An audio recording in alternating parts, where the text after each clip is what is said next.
Our commencement speaker today is John Coleman, a 2004 graduate of Berry College. John is the Chief Operating Officer of Invesco Private Markets and the Chief Administrative Officer of Invesco's Global Institutional Client Business.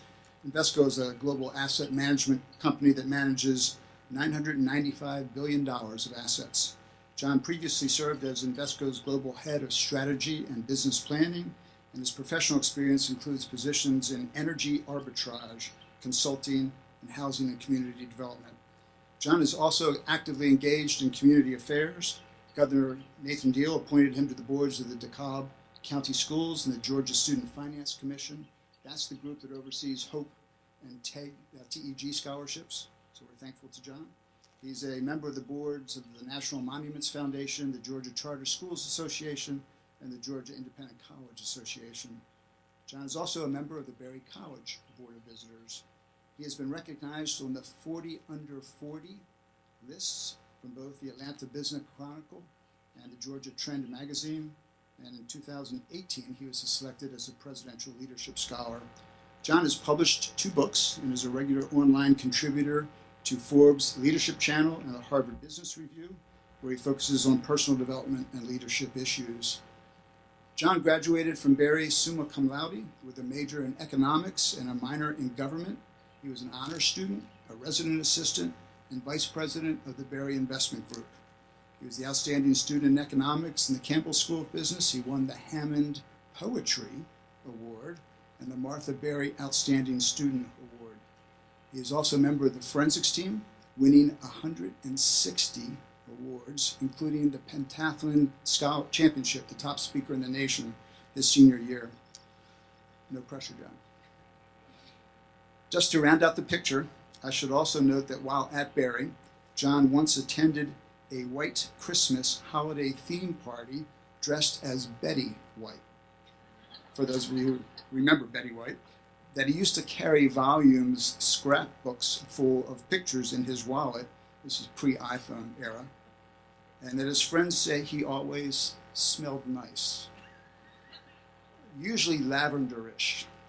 So, John earned a master's in public administration from the Harvard Kennedy School and a master's in business administration with high distinction from the Harvard Business School, where he received the Dean's Award for Leadership and Service.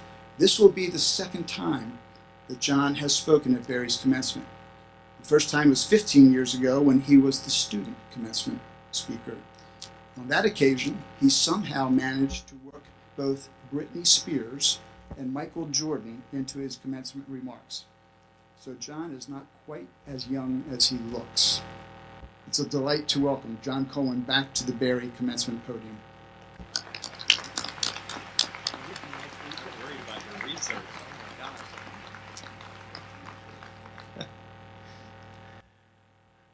President Briggs, trustees, faculty and staff, parents, and distinguished graduates of the Berry College class of 2019, thank you for the opportunity to speak with you today. And please give yourselves a round of applause. It's a big day.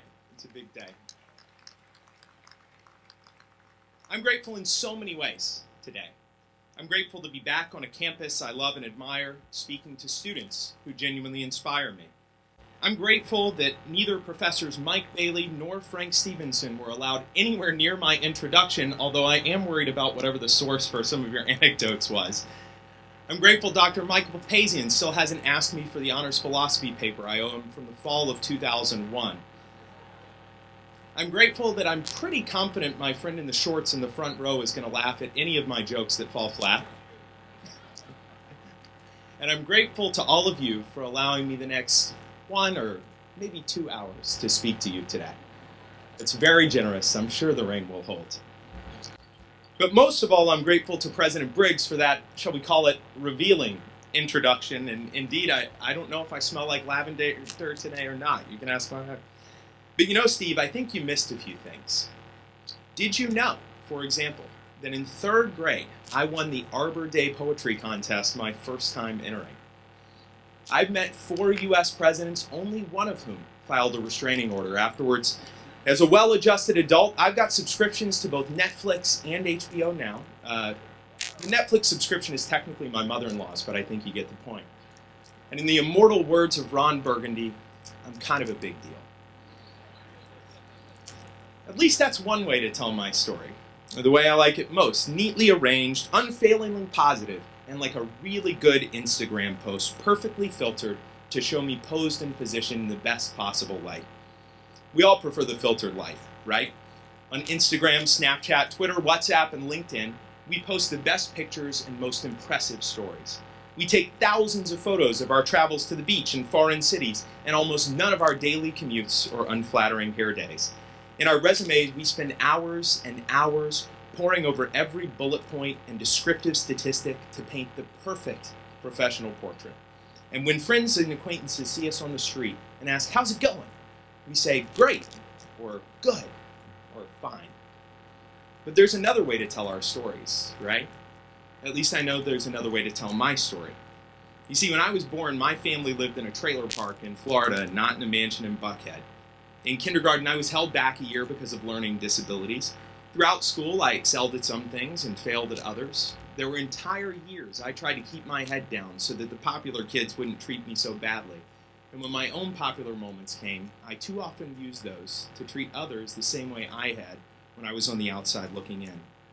Here at Barry, life was pretty good. It had its ups and downs, sure, but it gave me my first international trip, thanks to the incomparable Peter Lawler, my first taste of intellectual life, and a great group of friends. When I graduated on May 1st, 2004, almost 15 years ago to this day, I was on top of the world. I had a 4.0, a few awards, and I was our student commencement speaker. The topic of my speech was failure, and how great it was to fail. Bold talk for a 22-year-old. Really good preparation for the next couple of years. You see, when I graduated, I didn't really have a job. I don't know where you'd put me on that list, Steve. That sound familiar to any of you? Yeah, see, parents, don't worry so much. I had a summer position at a policy fellowship in D.C. I quickly realized I didn't love it.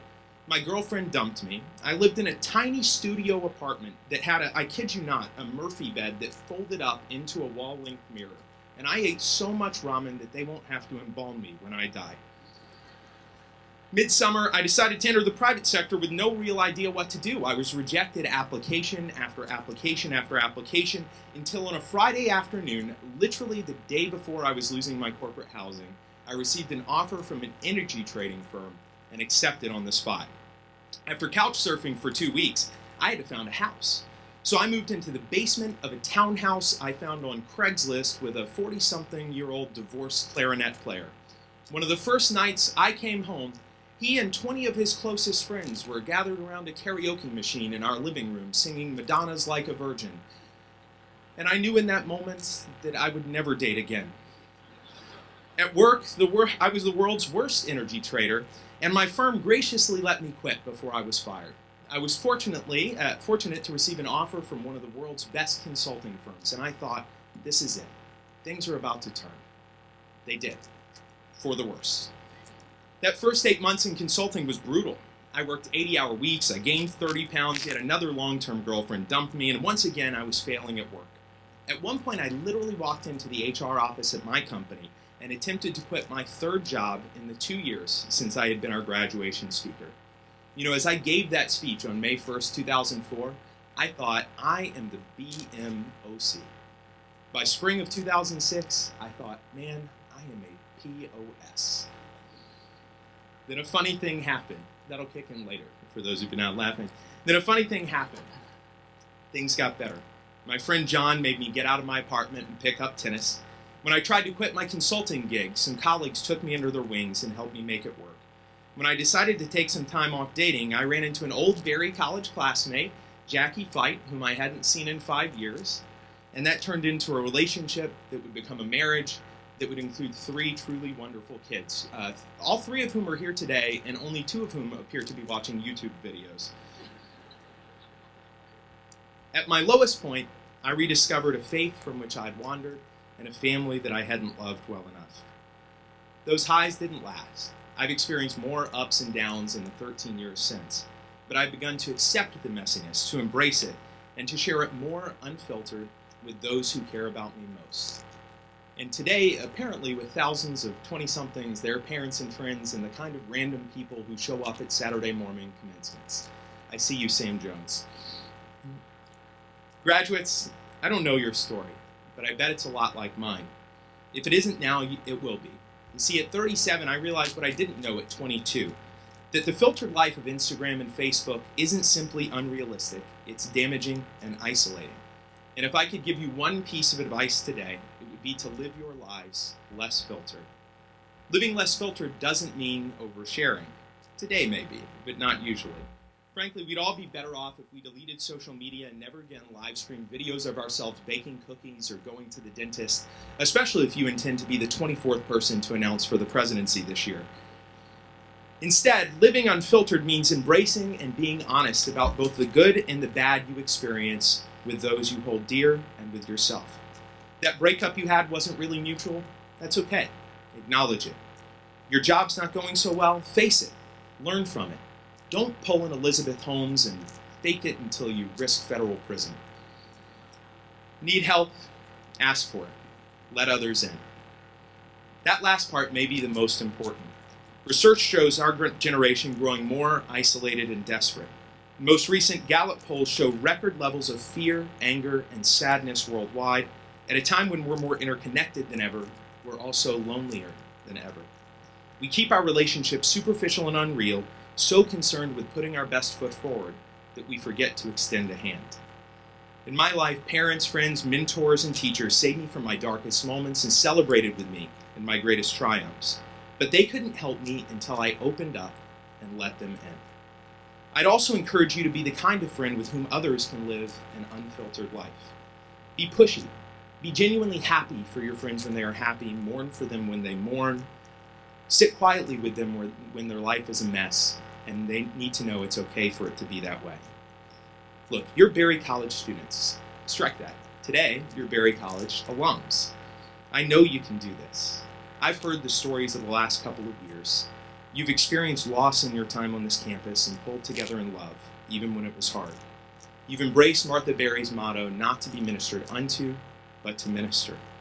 But the temptation as you leave this place, or even as you approach your 10th or 15th or 20th year reunion, will be to live life less real, to filter more, to fake it more, to polish your resumes and bios until they shine, not knowing that they actually look better and more impressive with the scuff marks and the weathering of time. Today is a wonderful day, graduates.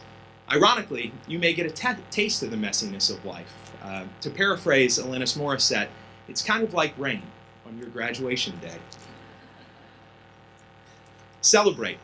Take pictures. Don't be afraid to spruce them up a little bit, particularly if I'm in them. Enjoy your family and friends and take pride in what you've done.